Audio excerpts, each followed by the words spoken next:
C'était un discours très attendu. Le président Barack Obama n'a pas déçu. Depuis le Caire, en Égypte, il a déclaré être venu chercher un nouveau départ entre les musulmans et les États-Unis. Le cycle de méfiance et de discorde doit s'achever, a-t-il déclaré. Jean-Pierre Martin. Dans la salle de la prestigieuse université du Caire, les invités se lèvent pour applaudir le président. Shukran, merci. Assalamu alaikum. Que la paix soit avec vous, répond en arabe ce président dont le père était musulman.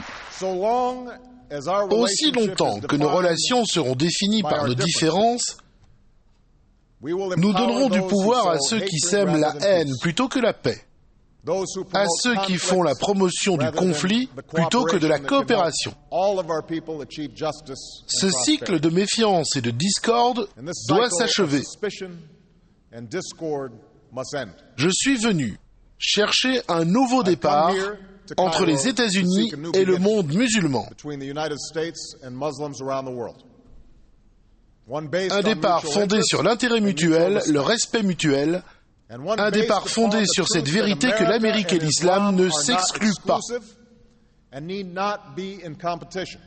Le président explique les peurs provoquées par le 11 septembre, des peurs qu'il faut dépasser tout en continuant à combattre les extrémistes et les stéréotypes.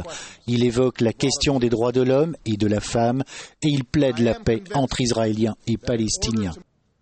Menacer Israël de destruction ou répéter de vils stéréotypes sur les Juifs est profondément inadmissible. D'un autre côté, il est aussi indéniable que les Palestiniens, musulmans et chrétiens, ont souffert dans leur quête d'une patrie.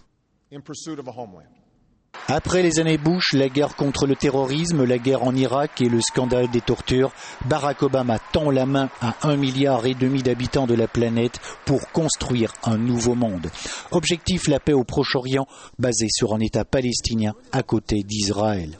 Au terme de ce discours qualifié d'historique, le président Obama a visité les pyramides du Caire. Demain, il ralliera l'Europe.